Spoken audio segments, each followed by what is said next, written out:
여러분 한 주간도 어떻게 다들 잘 지내셨습니까? 무더워진 여름 상황 속에서도 다들 체력 잃지 않고 건강한 모습으로 매주 주일날 주님 앞에 나와서 예배드리고 또 은혜 받기를 간절히 소망합니다. 우리가 지난주에 말씀을 나눴는데 어떤 내용으로 나누었는지 다들 잘 기억하고 계시죠? 또 셀방에서 또 어떻게 말씀이 또 이뤘는지 또 요약해서 올려주기도 했는 줄 알고 있습니다. 그래서 우리는 그 말씀을 어떻게든 붙잡고 살아가기 위해서 잘 기억해야 하고 또 그 들은 말씀들을 삶에서 잊지 않고 또 적용하기 위해서 우리는 정말 고군분투해야 합니다. 그렇지 않으면 정말 말씀이 한쪽 귀로 들어왔다가 한쪽 귀로 그냥 나가버리게 됩니다. 결국 그 말씀이 우리 심령 가운데 심어지고 그 말씀 붙잡고 살아가려고 애를 써야만 그 말씀이 우리의 말씀으로 사라지게 되는 것이죠. 그래서 정말 잘 귀를 여셔서 말씀을 듣기를 원하고 또 특별히 쌀 모임 때 이제 들은 말씀들을 나누게 될 텐데 잘 기억이 안 날 수 있습니다. 그래서 가능하시면 노트에다가 또 적어주시면 좋을 것 같고 노트가 없다 싶으면 뭐 주보에도 괜찮고 핸드폰도 괜찮으니까 잘 메모를 해서 셀 모임 때도 서로 자신이 어디에서 은혜를 받았고 어떻게 적용을 하는지를 잘 나누었으면 좋겠습니다. 지난주는 우리가 하나님의 선택 첫 번째 시간으로 여러분들과 함께 말씀을 살펴보았지요. 지난주의 말씀을 제가 간략하게 나누어 드려보면 이제 구약을 끝으로 해서 무려 몇백 년이라는 시간이 공백이 있었습니까?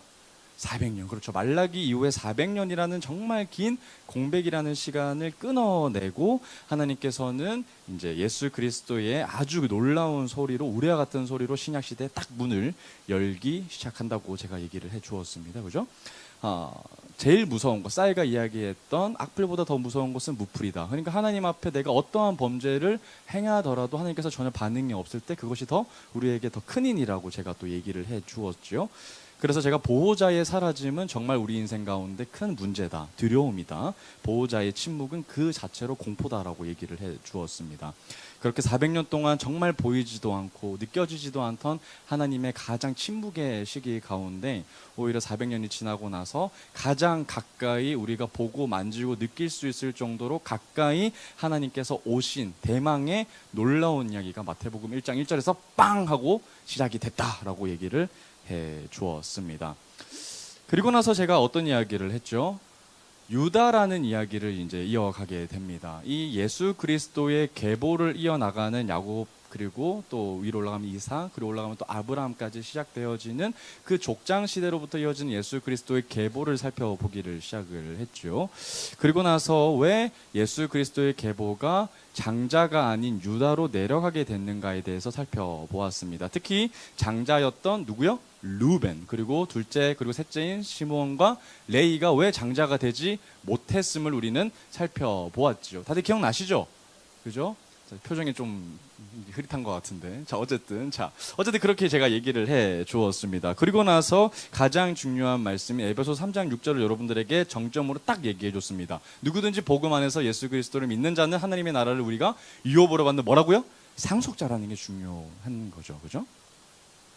그리고 나서 우리는 시몬과 레이처럼 그리고 르우벤처럼 쉽게 장자가 누릴 수 있는 고난을 절대 뺏겨서는 안 된다도 얘기를 해 주었단 말입니다.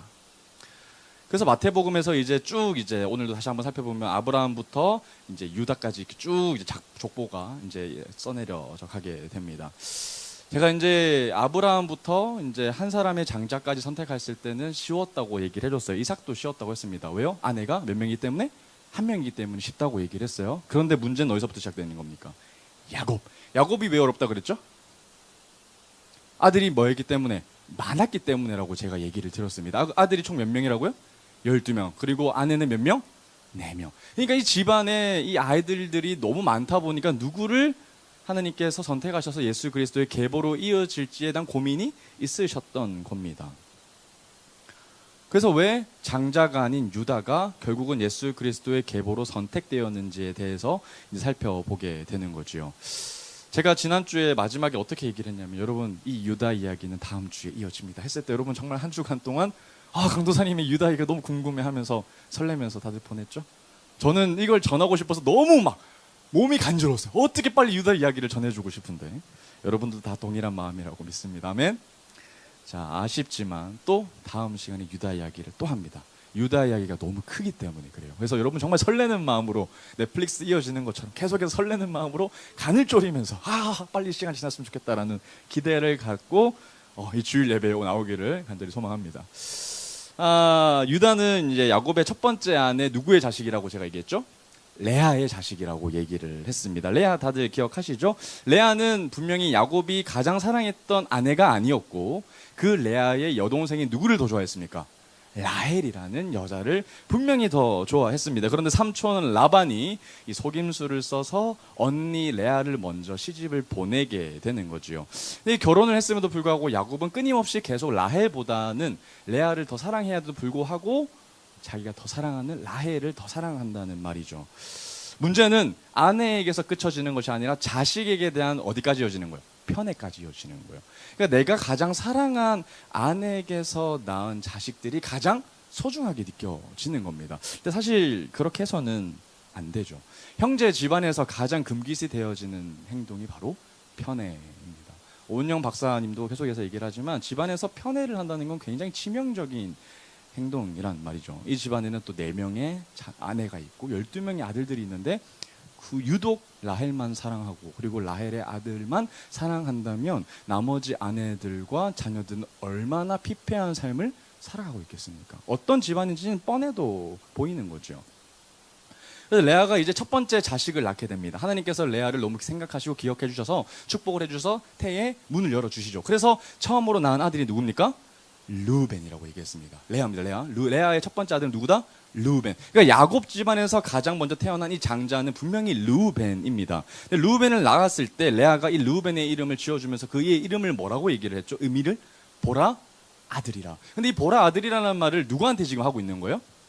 야곱한테 하는 거예요. 자기가 낳고 나서 야 봐라 내가 아들을 낳았다. 그러니까 너 뭐 해달라? 나를 더 사랑해달라라는 마음으로 지금 이 보라 아들이라는 이름으로 르우벤의 이름을 딱 지어준 겁니다.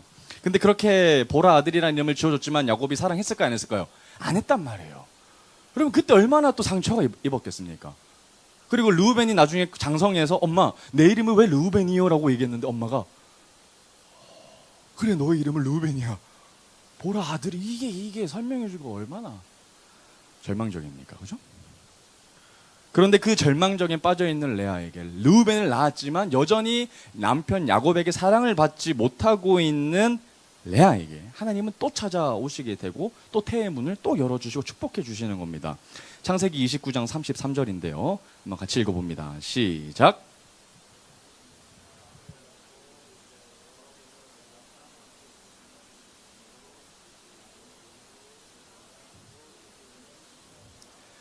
여러분 지금 여기 33절에 보면은 내게 이 아들도 주셨다라고 얘기하는 거예요. 르우벤 이외에 이 아들도 주셨다라고 하는 의미는 뭡니까? 역시 마찬가지로 이 아들을 통해서 이제 또 뭐 할 수 있다는 거예요. 또 야곱의 사랑을 받을 수 있는 가능성이 열려진 거죠. 또 얼마나 레아 입장에서는 설렜겠습니까? 아들이 하나도 아니고 둘이에요. 얼마나 설렜겠어요. 분명히 레아는 기뻤을 겁니다. 이제 내가 드디어 남편 야곱으로부터 사랑받을 수 있겠지. 이제는 나를 사랑해 주겠지. 이제는 아이 못 낳는 라헬을 사랑해 주는 게 아니라 아이를 2명이나 낳는 나 레아를 더 사랑해 주겠지라는 의미로 이름을 또 생각을 하면서 지었을 겁니다. 그런데 지금 33절에 보면 레아가 시몬이라는 이름을 짓는데 시몬의 이름의 뜻이 뭡니까? 여호와께서 내가 사랑받지 못하셨음을 들으셨으므로 내게 이 아들도 주셨다 하고 라는 의미예요. 여러분 시몬이라는 이름 속에 지금 이 말이 담겨져 있는 거예요. 여호와께서 보시기에 내가 남편으로부터 사랑받지 못한다 라는 의미가 자녀에게 간다고 생각해 보십시오. 예를 들어서 한 부부가 자녀 이름을 낳는데 너의 아들의 이름이 뭐냐고 물어봤더니 네 저는 남편이 아내를 사랑하지 않음입니다 라고 이름을 짓는 거죠. 얼마나 당황스럽습니까? 그리고 그 아이는 평생에 그렇게 얘기할 때마다 얼마나 속이 상하겠어요. 도대체가 그죠? 기가 막힐 노릇이고 더 큰 기가 막힐 노릇은 누굽니까? 남편이에요. 아내가 이름을 지어왔는데 시몬이라는 이름을 지어온 거예요. 얼마나 남편 야곱도 황당했겠습니까? 그런데도 불구하고 정신 못 차리고 누구를 더 사랑했다는 거예요? 라헬을 더 사랑했다는 거예요. 그리고 이제 또다시 레아 얘기합니다. 이제 셋째를 줍니다. 창세기 29장 34절입니다. 그가 또 임신하여 아들을 낳고 이르되 내가 그에게 새 아들을 낳았으니 내 남편이 지금부터 나와 뭐 한다고요? 연합하리로다 하고 그의 이름을 레이라 하였으며, 그 레이라는 이름의 의미가 뭡니까? 연합이에요. 연합. 이제 어떤 의미를 가지고 있는 겁니까? 드디어 내가 남편 야곱과 이제 부부가 한 몸이 된다라는 성경의 창세기 말씀을 이제 내가 드디어 이루는 거구나라는 설레는 마음으로 레이 이름을 지었다는 겁니다. 자, 그러면 이 말의 사실은 의미는 돌려 말하면 그동안 연합이 되었다 안 되었다? 안 되었다는 거예요. 여러분, 부부는 1 더하기 1은 2가 아닙니다. 결혼은 남자와 여자가 둘이가 만나서 온전히 하나가 되는 게 결혼의 신비입니다. 한 몸이 되는 거죠. 그래서 너가 아니고 당신이 아니라 내 겁니다. 내 거. 내 몸이죠. 상대방이 뭘 한다고 해서 기분 나빠할 필요가 없어요. 왜요? 상대방 역시 나와 동일한 사람이기 때문에 그렇습니다. 그런 결혼의 신비를 누리는 아름다운 부부로서의 생활을 해야 되는데도 불구하고 여전히 당신, 여전히 너 라는 의미로 살아왔다는 거죠. 부부가 한 몸이 되지 못하고 여전히 1 더하기 1이 2가 되어서 각계 전투를 하고 있었던 상황이 바로 레아와 야곱이었다는 거죠. 진짜 부부는 누구랑만 했었다는 거예요? 야곱과 라헬만 했었다는 거예요. 정말 슬픈 일인 거죠. 그런데도 이제 셋째를 낳았음에도 불구하고 여전히 야곱의 관심은 라헬에게 가고 있습니다. 그러다가 이제 드디어 넷째 누구죠? 유다가 등장하게 되는 거예요. 지금껏까지 루벤부터 시몬, 레이까지는 다 누가 이름을 지어줬어요? 레아가 이름을 지어줬어요. 그러면 이제 유다라는 이름은 또 누가 지어주냐 하면서 봅시다. 자, 창세기 29장 35절인데요. 한번 같이 보겠습니다. 35절 같이 읽어볼게요. 시작. 그가 또 임신하여 아들을 낳고 이르되 내가 이제는 여호와를 찬송하리로다 하고 이로 말미암아 그가 그 이름을 유다라 하였고 그의 출산이 멈추었더라. 이 이름도 누가 지어요? 레아가 짓습니다. 그러니까 야곱의 레아의 자식들의 이름을 살펴보면 레아의 심경을 잘 알 수가 있어요. 그런데 넷째 유다를 낳고서는 뭔가 조금 바뀌었어요. 느낌이 바뀌었단 말이죠. 르우벤부터 레이까지는 여전히 초점이 어디로 향해 있었어요? 남편과 자신의 관계 속에서 만족스럽지 못한 상황을 한탄해하면서 자식의 이름을 지었단 말이죠. 자, 근데 이 유다를 이름을 지을 때는 레아가 어떤 이름을 짓습니까? 빨간색 줄 다시 한번 35절 봅시다. 내가 이제는 여호와를 뭐한다? 찬송하리라. 그러니까 내가 상황을 보지 않겠다는 거예요. 여전히 유다를 낳았음에도 불구하고 야곱은 누구에게로 정신 팔려 있는 거예요? 라헬에게 팔려 있습니다. 그러나 그럼에도 불구하고 내가 이제는 더 이상 나와 남편의 관계 속에서 어려운 상황에 마음이 어려워져서 아들의 이름을 탄식하는 마음으로 짓는 것이 아니라 내가 이제 마음을 바꾸고 하나님을 향한 마음으로 이 아들을 바라보기 시작하는 거죠. 그의 이름이 바로 유다입니다. 그래서 유다는 이름이 남편과 아내의 사랑 스토리가 아니라 오직 하나님을 바라보고 하나님을 찬송하는 이름으로 바뀌기 시작하는 거예요. 그러니까 레아의 심경에 변한 거예요. 레아가 신앙이 이제 바뀌고 성장하기 시작하는 겁니다. 내가 아무리 아들을 낳아봤자 야곱은 바뀐다 안 바뀐다는 것을 알았다는 거죠. 그러면 이렇게 불구하고 나에게 아들을 주시는 누구를 바라봐야 되는 거예요? 하나님을 바라봐야 되는 거죠. 여전히 하나님은 나를 기억해 주시고 계시는 거죠. 야곱은 나를 기억하지 못할지라도 하나님이 나를 기억해 주시고 있다는 그 감격에 레아가 유다 이름을 짓게 되는 겁니다. 자, 그렇다면 도대체 레아가 뭐가 바뀌었을까요, 여러분? 레아가 바뀐 게 뭘까요? 한번 따라 해보겠습니다. 관점 해볼까요? 관점. 여러분, 보는 게 다른 거예요. 보는 위치와 보는 방향이 달라진 거예요. 자, 상황이 바뀐 건 절대 아닙니다. 아무것도 변한 건 없습니다. 내가 유다를 낳았지만 4명의 아들을 낳았지만 상황은 전혀 달라지는 것이 없지만 누가 바뀐 거예요? 레아의 관점이 바뀐 겁니다. 남편에게 사랑받지 못하고 있는 현실 속에서 매몰되고 있는 상황 가운데 보는 것이 아니라 그럼에도 불구하고 하나님의 관점과 하나님의 시선으로 자신의 상황을 바라보니 어떤 고백이 나오더라? 하나님을 찬송하는 고백이 나오더라는 거죠. 관점이 바뀌어야 되는 겁니다. 여전히 남편 야곱은 나를 사랑하지 않고 동생인 라헬을 죽도록 사랑하고 있지만 이 사실은 변하지 않지만 나의 관점이 변하는 겁니다. 상황이 바뀌는 게 아니라 내가 바뀌게 되고 그러면 어떤 결과가 따르냐? 관점이 변하면 반드시 따라오는 결과는 재해석입니다. 상황이 바뀌는 것이 아니라 관점이 바뀌면 따라오는 결과물은 재해석이에요. 기존의 해석값이 바뀌게 되는 거예요. 우리의 삶 속에도 이런 도전이 필요한 거예요. 우리가 상황을 늘 탓하고 있는 것이 아니라 상황 가운데에서 나의 시선으로 문제를 바라보는 것이 아니라 위에서 바라보는 겁니다. 하나님께서 주시는 관점으로 문제를 바라보고 인식하기 시작하면 해석이 달라지게 되는 거죠. 인생이 재해석되는 것입니다. 제가 초등학교 때 가장 어려웠던 이제 수학 부분의 파트가 뭐였냐면 어떤 도형을 옆에서 바라봤을 때, 위에서 바라봤을 때, 그리고 아래에서 봤을 때 어떤 모양인지 각각 그려라는 문제가 있었어요. 어린 마음에 참 그게 이해가 되지 않았습니다. 왜 보는 방향에 따라서 내가 다르게 보이지? 실제로 존재하는 3D 형체는 동일한데 왜 내가 서 있는 방향에 따라 물체가 달리 보이게 되는 것일까? 특히 여러분 원뿔을 한번 보십시오. 원뿔은 옆에서 보면 어떤 모습입니까? 이등변 삼각형이 되는 거예요. 위에서 바라보면 원이 되는 겁니다. 바뀌지 않는, 변하지 않는 사실은 원뿔이라는 구체의 뿔이 달려있는 형태이지만 내가 어디에서 보느냐에 따라 원이 될 수도 있는 것이고 이등변 삼각형이 될 수도 있는 것이죠. 관점이 바뀌면 해석이 달라지게 되는 겁니다. 유다는 이처럼 다른 형제들과 그 출발점 자체가 달랐어요. 태어났을 때부터 달랐던 거예요. 이 남편과 아내 사이에서의 그런 이 사랑 스토리에서 태어난 고백이 아니라 하나님만을 바라보고 하나님을 찬송하는 이야기로 태어난 이름의 의미가 바로 유다라는 겁니다. 이게 유다의 이름인 거죠. 이게 유다가 가지고 있는 특별한 첫 번째 점입니다. 자, 두 번째 특별한 점을 한번 살펴보기를 원합니다. 자, 두 번째는 유다와 요셉과의 관계를 한번 얘기해 주고 싶습니다. 요셉은 여러분들 잘 알고 있습니다. 하나님께서 이 요셉을 통해서 국무총리라는 자리로 만들어 주시고 장차 이 요셉을 통해서 이스라엘 민족으로 형성시키는데 굉장히 중요한 근간이 되는 인물로 하나님께서 선택을 해주시죠. 그런데 그 스토리가 사실 처음부터 좋게 출발한 것은 분명히 여러분도 아시피 아니었어요. 요셉 하면 떠오르는 이미지가 두 가지가 있는데 하나는 국무총리고 하나는 뭡니까? 채색옷이잖아요. 그죠? 제가 묶임의 은혜를 가지고 여러분들과 한번 설교를 했었던 거 기억나시죠? 3월쯤에.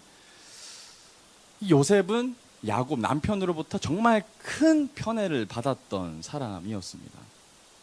레아가 그렇게 유다라는 이름을 짓고 찬송을 했지만 변하지 않는 거죠. 야곱은 라헬을 끊임없이 더 좋아하고 그럴수록 더 야곱은 라헬에 깊게 빠져 있습니다. 그런데도 불구하고 계속 이 집안에는 자녀 낳기 경쟁이 시작이 돼요.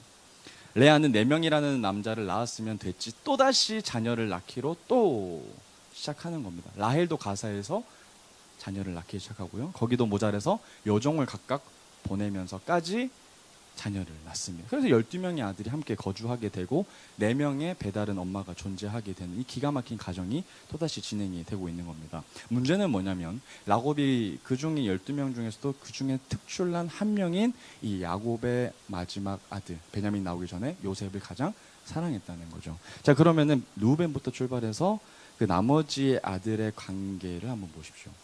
요셉만 좋아했어요. 그러면 나머지의 모든 형제들은 어떤 마음을 가지고 있었을까요? 특히 이 레아 말고 종의 아들들은 또 어떤 마음을 가지고 있었을까요? 레아보다 못한 종들의 자녀들도 있었어요. 내가 종의 자녀다라고 생각했을 때 요셉만 사랑하고 있는 이 편애 속에서 얼마나 마음 아프게 살았겠어요. 야곱이 대놓고 하지 않았으면 그나마 나았을 텐데 대놓고 한단 말이죠. 대놓고 하나는 주고 하나는 안 준단 말이에요. 그것도 눈에 보이는 휘황찬란한 채색옷을 말이죠. 대놓고 합니다. 대놓고. 너무 잔인하게 대놓고 한답니다. 근데 채색옷보다 여러분 더 잔인한 야곱의 행동이 있어요. 채색옷은 약과입니다. 어떤 상황이 있었느냐. 야곱이 여러분 삼촌 라반 집에서 정말 오랜 시간 동안 열심히 일을 합니다. 그리고 나서 이제 그곳을 떠나기로 결정을 한단 말이죠. 그러던 중에 고향으로 돌아가는 와중에 누구를 만납니까? 형 에서를 만나게 됩니다. 여러분 야곱하고 에서의 관계가 어땠어요? 좋았어요? 안 좋았어요. 왜 안 좋았죠? 장자권을 어떻게 했기 때문에? 빼앗아왔기 때문에 형 에서는 야곱이 돌아오는 날만 기다리고 있다고요. 팥죽 한 그릇에 장자권을 팔아버리게 만든 이 사기꾼 같은 속이는 자의 야곱을 얼마나 찾고 싶었겠어요. 형의 입장에서는. 그죠? 그런데 시간이 지나서 이제 야곱과 에서가 대면하는 날이 오게 된 겁니다. 결국 이 원수가 외나무 다리에서 만나게 되는 상황이 벌어진 거죠. 근데 여러분, 야곱도 이제 좀 가족을 이뤘습니다. 그죠? 4명의 아내가 있고, 그리고 자식들이 12명이나 있고, 또 딸까지 있고, 거기에 많은 가축들을 삼촌 라반의 집으로부터 가져온 무리가 있습니다. 어쨌든 자기도 많이 있어요. 그러나 에서는 얼마나 무서웠겠어요. 여전히 두려운 존재였단 말이죠. 그런데 나중에 보고를 받으니까 형은 혼자 있는 것이 아니라 무리와 같이 있다고 했는데, 그 무리의 숫자가 무려 400명이라고 얘기를 합니다. 400명이나 장정들이 에서와 함께 있었다라고 얘기하니까 동생 야곱의 입장에서는 그게 얼마나 두려웠겠습니까? 얼마나 무서웠겠어요. 난 사기친 건데 결국 형이 우리를 죽일 것이다. 우리를 멸절하고 말 것이다. 다 죽일 것이다 라는 공포 속에서 지냈을 거란 말입니다. 창세기 32장 7절에서 8절 한번 봅니다. 어떤 야곱의 마음이 있었느냐. 7절 보면 야곱이 심히 두렵고 답답하여 자기와 함께한 동행자와 양과 소와 낙타를 두 떼로 나눕니다. 두 떼로 나누고 8절 이르되 에서가 와서 한 떼를 치면 남은 한 떼는 피하리라 하고 라고 얘기하는 거죠. 그러니까 야곱은 대놓고 에서를 당당하게 마주하고 걸어가는 것이 아니라 자기의 무리 가운데에서 어떤 기준을 통해서 무리를 딱 반으로 나누는 거예요. 그러면 400명이 우르르 와가지고 한 무리를 치면 나머지 한 떼는 어떻게 하겠다? 도망가겠다는 거예요. 형이 자기를 칠 것 같은 두려움 속에 지금 딱 놓여져 있는 겁니다. 하나님을 믿지만, 하나님이 나를 지켜준다는 그 신념은 있지만, 신뢰가 있고 하지만 400명을 보니까 흔들리는 거예요. 그러니까 두 떼를 나누게 되는 겁니다. 너무 무섭죠, 여러분. 장정들이 지금 칼 들고 있는데 도망가면 될 것 같습니까? 아니요. 장정들 400명만 있는 무리들이 있고, 우리는 여기는 처자식도 있고 애기들도 있고 양과 있고 염소가 있는데 어떻게 도망가겠습니까? 보이는 순간 끝난 겁니다. 그러니까 지금 한 때라도 살리기 위해서 지금 야곱은 이런 생각을 하고 있는 거죠. 하나님을 믿는다고는 하지만 자기의 또 속이는 자의 행동이 발휘가 되고 있는 겁니다. 자기의 속임수가 또 보이고 있는 거죠. 꾀를 사용하고 있습니다. 창세기 33장 1절에서 3절입니다. 자, 야곱이 눈을 들어 보니 이제 봅니다. 에서가 400명의 장정을 거느리고 오고 있는지라. 칼을 차고 두둥둥 오고 있는 거죠. 에서가 반가워서 400명을 데리고 갔겠습니까? 그래서 어떻게 합니까? 그의 자식들을 나누어 레아와 라헬과 두 여종에게 맡깁니다. 2절. 자, 여러분 잘 보십시오. 한번 생각해 보십시오. 2절. 여종들과 그들의 자식들은 앞에 두고 레아와 그의 자식들은 다음에 두고 라헬과 요셉은 뒤에 두고. 자, 어떤 행렬로 지금 나와 있습니까? 가장 먼저 앞에 선봉대가 나가는 사람들은 누구예요?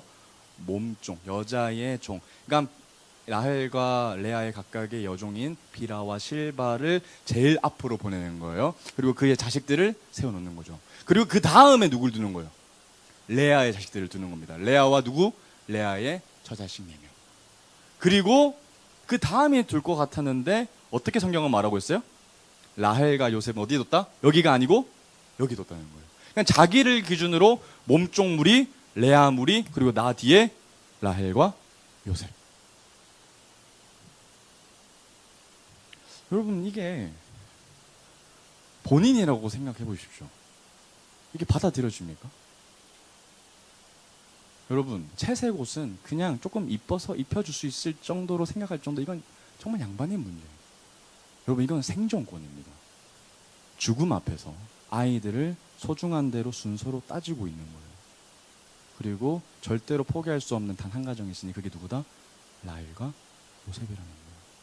여러분들이 만약에 몸종의 자녀들이라고 생각해 보십시오. 같은 집안에서 자랐는데 나는 제일 선봉에 두고 있고 또 다른 형제인 막내는 아빠가 품에 껴안고 있어요.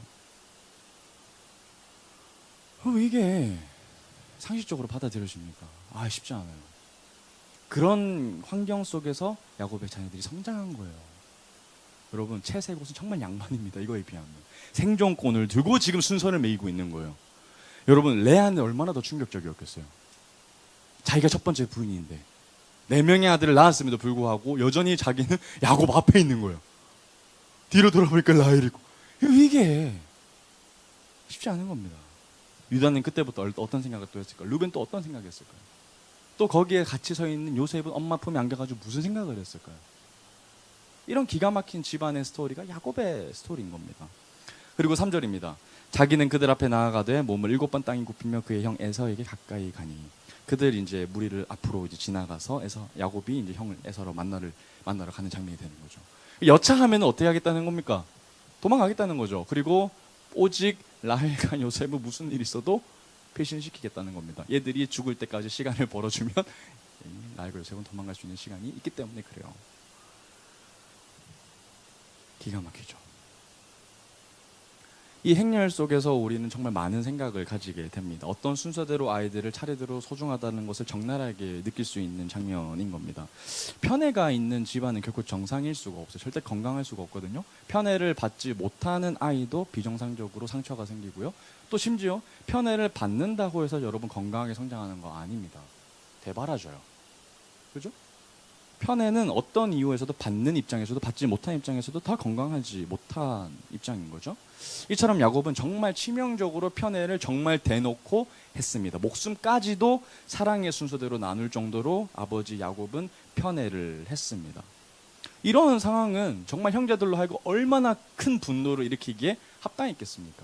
화내도 얼마나 이유가 맞아요. 그죠? 화 안 내면 이상할 정도로 정말 끔찍한 편애를 했습니다. 그러다가 그런 마음속에서 성장하고 있다가 이제 한 사건이 터지는 게 바로 뭐냐? 채색옷이란 도화선이에요. 여러분, 한 번에 채색옷이라는 사건이 터져가지고 형들이 구덩이에 넣은 게 아니라 정말 그 사건이 누적이 돼서 결국은 터진 게 채색옷이란 말입니다. 한 번의 사건이 아니라 평생을 그냥 야곱은 요셉을 끼고 있었다는 거에 대한 분노가 자리 잡고 있었던 거죠. 그래서 이제 적절한 기회를 오늘 발견하게 되고 형제들은 요셉을 구덩이에 던져버릴 계획을 세우는 겁니다. 창세기 37장 20절입니다. 자, 그를 죽여 한 구덩이에 던지고 우리가 말하기를 악한 짐승이 그를 잡아먹었다 하자. 그의 꿈이 어떻게 되는지를 우리가 볼 것이니라 하는지라. 지금 너무 기분이 나빠서 형제들이 요셉을 지금 끌어다가 구덩이에 탁 던져버리고 있는 겁니다. 구덩이가 여러분 진짜 이스라엘 가보면 깊습니다. 정말 좁고 깊어요. 그럼 어떻게 될까요? 물 한 모금 없으면 결국 말라 죽거나 겨울에 추워 죽습니다. 어떻게 되든 죽습니다. 누가 구원해 주지 않으면 반드시 구덩이에 갇히면 죽게 됩니다. 근데 여러분 문제가 뭐냐면요. 요셉이 죽으면 돼요, 안 돼요? 안 됩니다. 왜 안 되죠? 요셉이 나중에 뭐가 돼야 되기 때문에? 국무총리가 돼야 되기 때문에. 자, 여러분 이런 이유로 지금 요셉이 죽으면 안 된다라고 하면 여러분들은 우린 성과주의에 빠지는 거죠. 그럼 만약에 부시 대통령이 아니면 정말 위대한 사람들이라고 불려지는 존경받는 사람들이 링컨 같은 사람들이 죽으면 안 된다라고 했을 때 왜 죽으면 안 됩니까? 그들의 대통령을 위해서가 아니고 그들이 행한 너무나 놀라운 일들의 때문에 아닙니까? 업적 때문이라는 거죠. 근데 요셉도 마찬가지인데 요셉도 자기의 개인의 국무총리에 대한 성과가 아니고 자기 집안을 명예를 일으켜 세울 줄 굉장한 자기의 개인적인 이유가 아니라 하나님의 관점에서 지금 봐야 되는 이유가 있는 겁니다. 자, 무슨 말을 하는 거냐? 요셉이 죽어서는 안 되는 반드시 이유가 뭐냐면 하나님은 계획이 있어요. 어떤 계획이 있어요? 자, 내가 이야기했었던 아브라함의 언약이 지금 첫 번째 아브라함에 갔고 그 다음 누구한테 갔어요? 이삭에게 갔고 그 다음 누구한테 갔어요? 야곱에게 갔고 그 다음 누구한테 갑니까? 유다에게 가는데 결국은 이 이스라엘 민족이 될 수 있게끔 만큼 이 민족이 어마어마하게 부흥하고 성장해야 할 수 있도록 앞으로 어디로 가야 돼요? 이집트로 가야 돼요. 애굽으로 가야 된답니다. 자, 근데 그 와중에 결국은 누구를 통해서 이 요셉이라는 한 사람을 통해서 이 민족을 히브리 민족을 애굽 땅에서 살 수 있도록 뭐 해줘요? 허가를 해주는 사람이 바로 누굽니까? 요셉입니다. 요셉이 초청한단 말이에요. 이민자 초청하는 것처럼 요셉을 통해서 이 민족이 이스라엘 민족이 어디로 가는 거예요 지금? 애굽 땅으로 가게 되고 거기서 이제 정착하게 되고 거기서 이스라엘 민족이 되는 거예요. 어마어마한 숫자로 거기서 부흥하게 되는 거예요. 그런데 그런 계획을 하나님께서 가지고 계신데 만약에 여기서 요셉이 허망하게 구덩이에서 죽는다? 그럼 어떻게 되는 겁니까? 하나님의 계획이 뭔가 틀어지게 되는 거예요. 요셉은 죽으면 안 되는 이유가 바로 여기 있는 겁니다. 아브라함에게 주셨던 그 언약의 약속이 성취되려면 정말 하나님께서 선민이라고 불려진 이 히브리 민족이 앞으로 구원의 이야기를 스토리를 써내려가려면 요셉이 반드시 살아 있어야 하는 거죠. 요셉이 국무총리라가 돼서가 아니라 하나님의 언약과 하나님의 약속을 이루어져가는 과정 속에 놓여 있는 정말 하나님의 큰 계획이 있기 때문에 그런 겁니다. 이게 틀어지면 하나님이 화가 나시는 거예요. 제가 지난주에 무슨 이야기를 했냐. 시므온과 레이가 자기 여동생이 부끄러운 일을 당했을 때 어떤 일을 벌입니까? 칼을 차고 한 민족은 뭐예요? 멸절해버려요. 그런데 그게 왜 하나님 보시기에 악했죠? 그 일을 통해서 다른 민족들이 연합해서 누구를 친다는 거예요? 야곱을 친다는 겁니다. 거기서 만약에 야곱이 멸절이 되면 어떻게 되는 거예요? 하나님의 약속이 성취가 안 되는 거죠. 하나님의 계획에 방해가 될 뻔했던 사람이 시므온과 레이였습니다. 그래서 하나님이 보시기에 이게 악했던 거예요. 그런데 하나님께서 다시 은혜를 베풀어 주셔서 주변에 있는 민족들로 하여금 야곱의 민족을 오히려 더럽게 만들어 버립니다. 하나님이 강권적으로 역사하시는 거죠. 왜? 하나님의 계획을 성취해 나가시는 과정 속에 놓여있기 때문에 그래요. 그런데 시므온과 레이가 잘못했던 그 작은 파동이 하나님의 계획을 틀어버릴 수 있는 굉장히 위험한 위기에 놓여져 있는 겁니다. 그런데 또다시 형제들이 이제 또 하나님의 계획을 또다시 한 번 더 요셉을 통해서 무너뜨리려고 있는 어마어마한 나쁜 계획을 가지고 있게 되는 겁니다. 야곱의 자녀들은 절대 죽어서는 안 됩니다. 앞으로 12지파를 만들어야 하기 때문에 그래요. 그런데 지금 요셉이 죽을 위기에 놓여져 있는 거예요. 그럼 됩니까? 안 됩니까? 안 되는 거예요. 누구라도 나서서 말려주거나 구해주거나 해야 하는 겁니다. 그때 나서는 자가 있습니다. 다행히도 나서는 자가 있습니다. 하나님 인도하심 가운데 2명이 나서는데 첫 번째가 누구냐? 르우벤입니다. 르우벤 누굽니까? 장자죠. 창세기 37장 21절에서 22절까지 말씀을 한번 봅니다. 같이 읽어볼게요. 시작.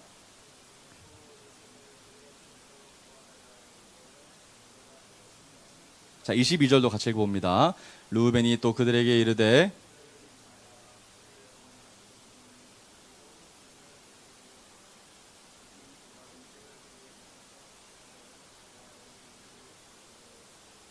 보내려 함이었더라. 지금 맏형답게 무엇인가를 얘기를 하고 있는데 무슨 이야기냐? 형제들의 계획을 지금 막고자 하는 겁니다. 첫 번째, 뭐 하지 말라? 생명을 해치지 말라라는 거예요.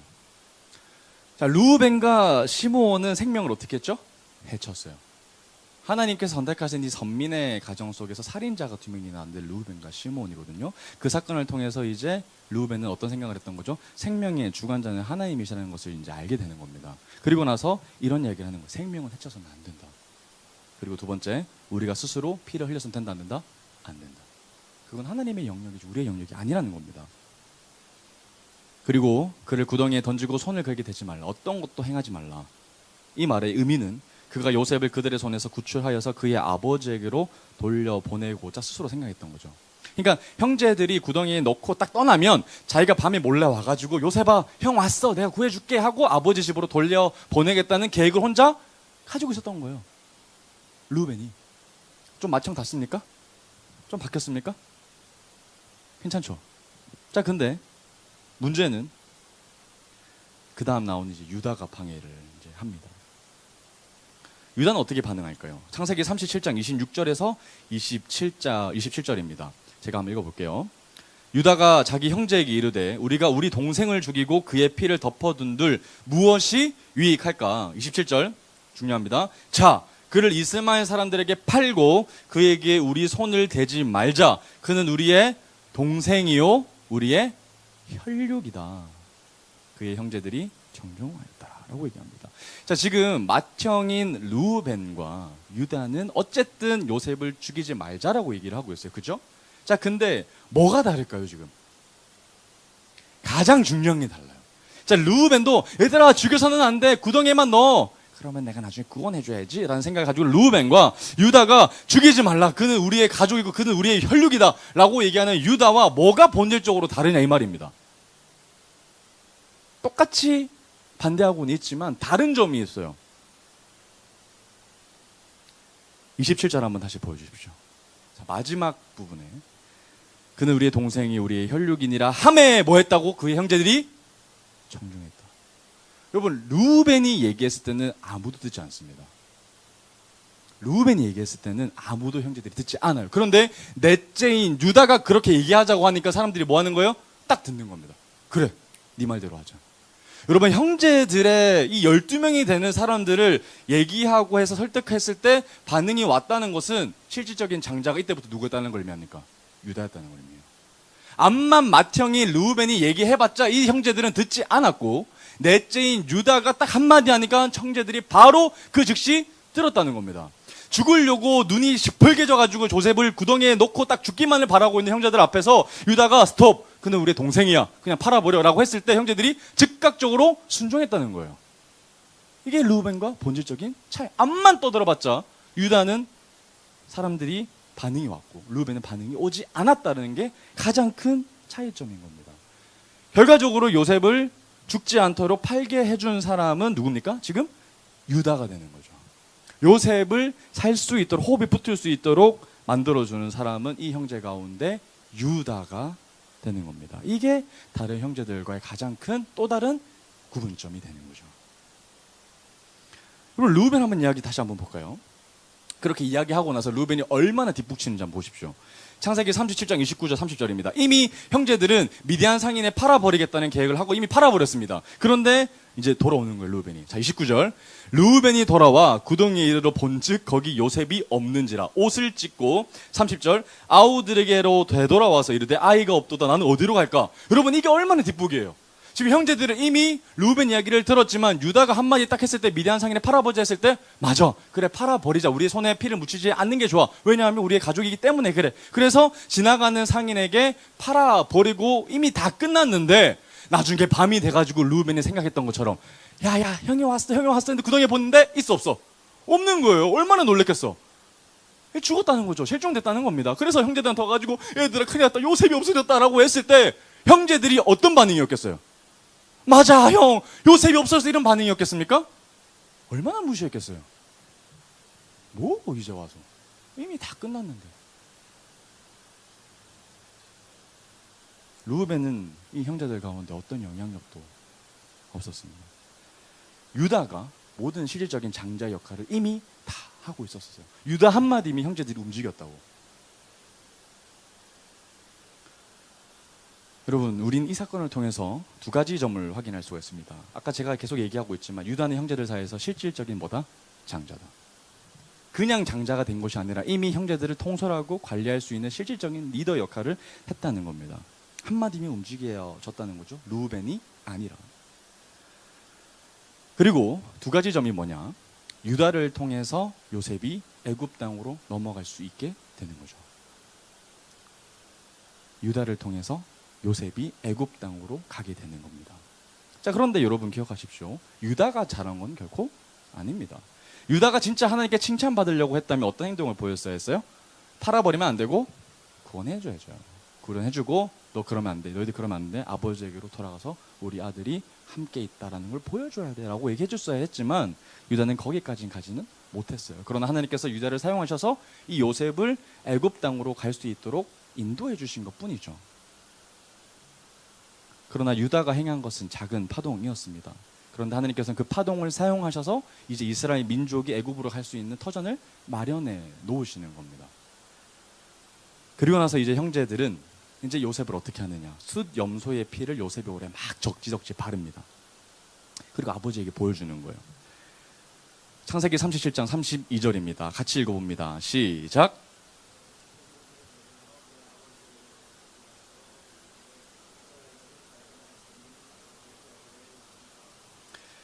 여러분, 성경 읽을 때, 특히 창세기 읽을 때는 정말 상식적으로 접근해보면 정말 재밌습니다.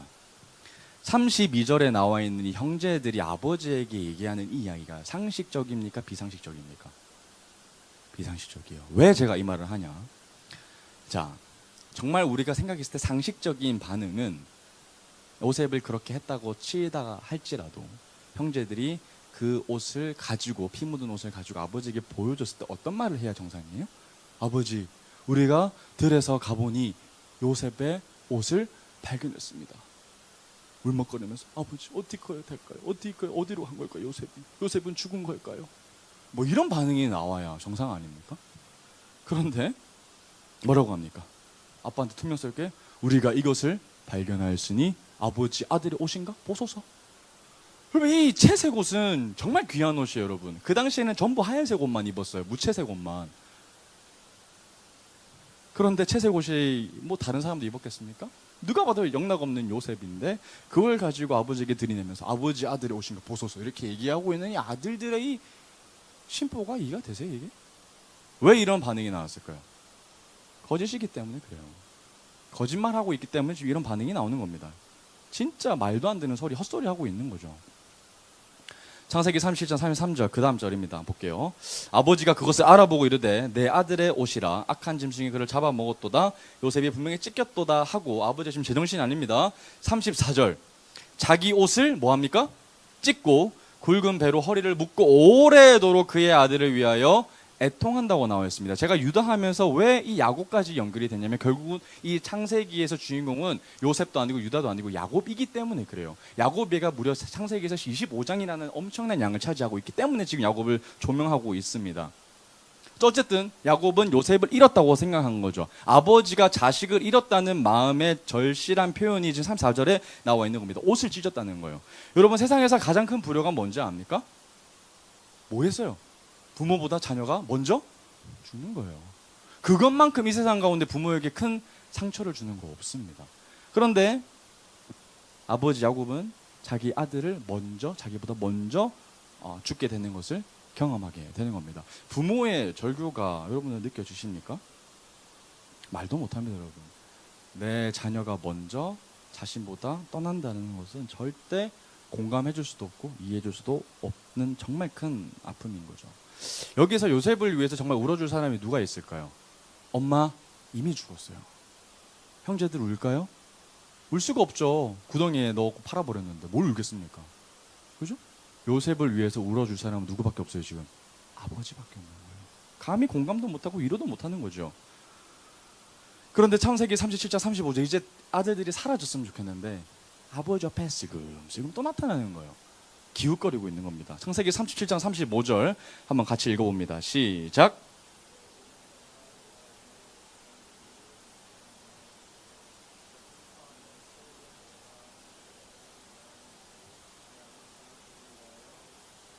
여러분, 지금 형제들이 와가지고 뭐 하고 있어요? 위로하려고 하고 있어요. 여러분, 가해자가 와서 피해자에게 위로해준다. 이게 말이 돼요? 안 돼요. 그냥 사라지는 게 더 잘하는 행동인데, 자녀들이 와서 아버지의 마음을 만져주려고 하고 있습니다. 이게 진짜 참된 위로일까요? 아니에요. 거짓된 위로죠. 그죠? 사기꾼인 겁니다. 사기꾼. 사기죠, 사기. 그런데 다행히도 아버지가 뭐합니까? 그 위로를 받는다, 안 받는다? 받지 않습니다. 왜 받지 않아요? 감히 아버지의 아픔을 이해할 수도 없을 뿐더러 지금 이 위로가 거짓된 위로기 때문에 그래요. 아버지가 그냥 홀로 문 딱 차단해버리시고 혼자서 요셉의 슬픔을 혼자서 감내하시는 장면이 나옵니다. 아들을 잃은 슬픔을 절대로 다른 형제들이 이해할 수가 없는 거죠. 야곱은 혼자서 홀로 외로이 아들을 잃은 슬픔을 감내해야만 했습니다. 제가 왜 이런 이야기를 할까요? 앞으로 유다 이야기가 이제 또 본격적으로 등장을 하기 시작합니다. 그런데 야곱의 아들들 중에서 자녀들이 먼저 희생이 되는 경우가 있습니다. 그 아들의 주인공이 누구냐? 바로 유다입니다. 나중에 이 유다만이 아버지가 아들을 잃어버렸을 때의 그 아픔을 오롯이 이해하게 됩니다. 심지어 요셉은 살아있지 않습니까? 그런데 유다는 아들들이 2명이나 죽습니다. 그 아픔을 나중에 오로지 유다만 이해하게 돼요.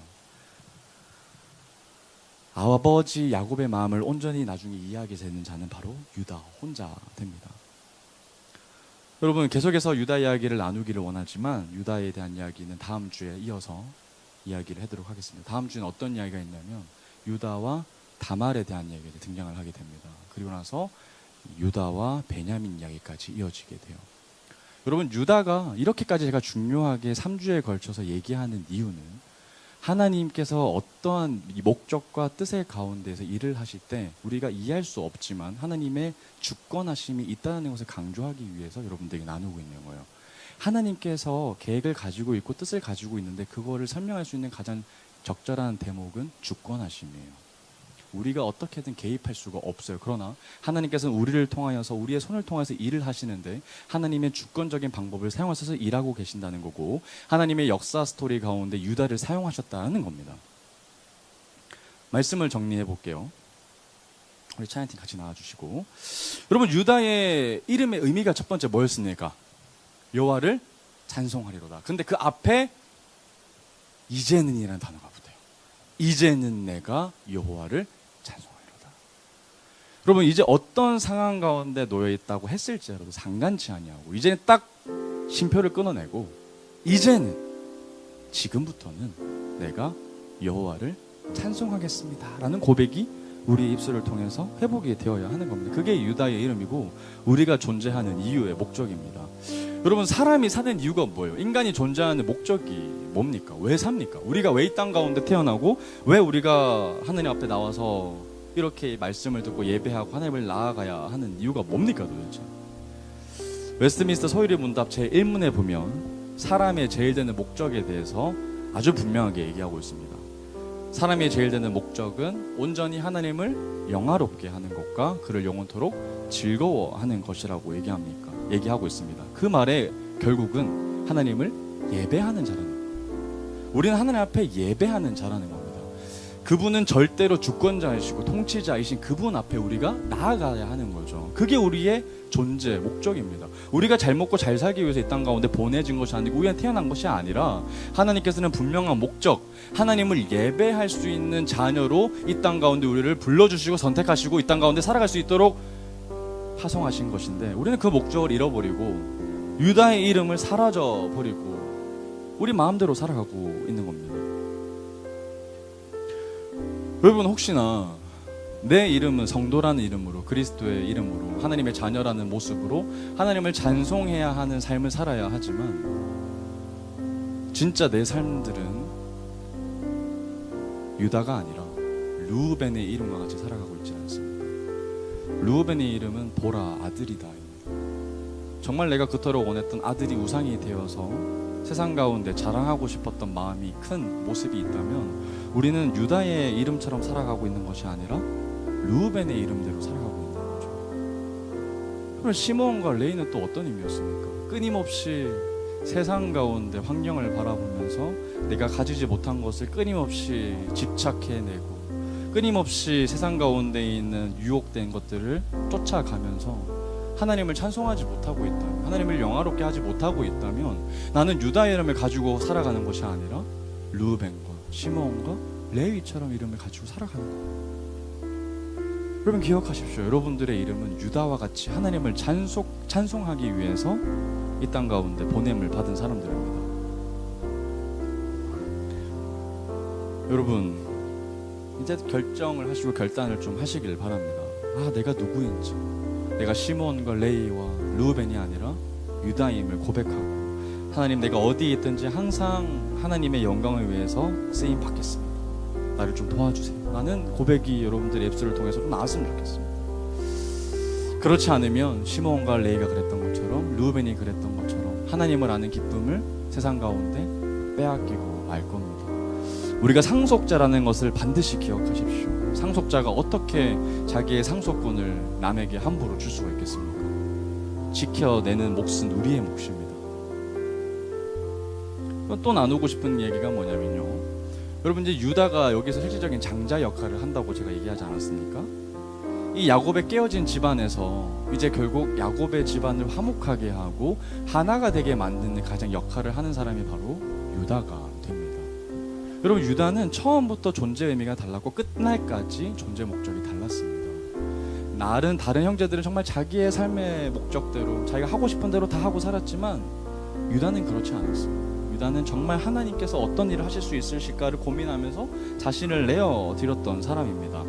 여러분, 시므온과 레위가 작은 파동을 만들어서 하나님의 나라를 방해하려고 했던 적이 있습니다. 그죠? 그런데 유다는 작은 파동이었지만 하나님 나라 가운데 덕이 됐던 사람이었어요.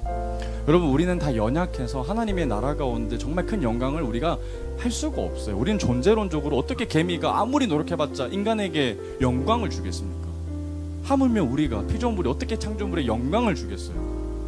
그러나 겸손한 마음으로 하나님의 나라를 이 땅 가운데 이루어 가실 때, 하나님, 저는 정말 연약하지만 이 조그마한 벽돌 한 장 올리며 제가 너무 기쁠 것 같습니다. 나의 이 작은 파동이 하나님 나라의 울림이 되었으면 좋겠습니다. 그런 유다와 같은 고백이 있어야 하지 않겠습니까? 여러분, 우리는 모두 하나님과 동행하는 사람이에요. 하나님의 길을 걷는 사람들이란 말이죠. 주님의 일하심에 방해가 되어지면 안 됩니다. 반드시 주님의 열심히 있으시면, 주님께서 이 땅 가운데 인류를 구원하시기 위해서 그렇게 열심히 일하시고 계신다는 걸 여러분들이 알고 있다면, 우리는 결코 주님의 일하심에 방해가 되어서는 안 되는 겁니다. 하나님의 일에 동참해야 하는 거죠. 하나님의 이 구원의 스토리, 정말 이 유다를 통해서 이스라엘 민족을 열어가신 이 구원의 스토리 가운데 유다가 그렇게 쓰임 받았던 것처럼 우리도 하나님의 열심 가운데 우리도 동참을 해야 하는 겁니다. 하나님의 일에 동참하는 것이, 여러분, 그게 진짜 동행입니다. 다시 말합니다. 하나님의 일에 동참하는 것이 동행입니다. 여러분, 동행은 내가 있는 자리에 하나님을 끌어당기는 걸 동행이라고 얘기하지 않습니다.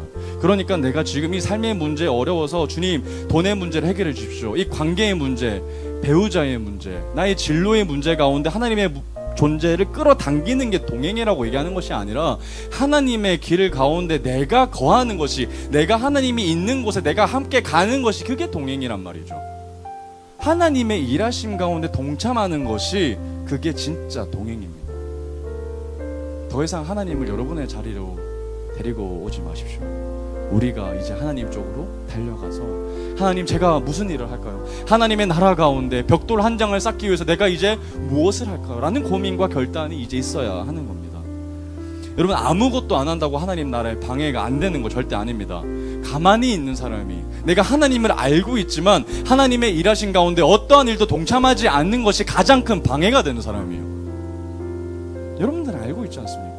하나님이 어떤 분이신지, 그리고 복음이 무엇인지, 그리고 나는 어떤 하나님의 자녀로 살아가야 하는지 알고 있지 않습니까? 그런데도 하나님의 일하신 가운데 어떠한 일도 동참하지 않는다면 우리는 하나님과 동행하고 있는 삶이 아닌 겁니다. 우리는 하나님의 나라를 유업으로 받은 상속자라는 것을 다시금 깨닫고, 나는 하나님을 예배하는 예배자다. 그것이 나를 부르신 하나님의 선택하심의 이유다. 우리 그 마음으로 찬양하고 기도하는 시간 갖도록 하겠습니다.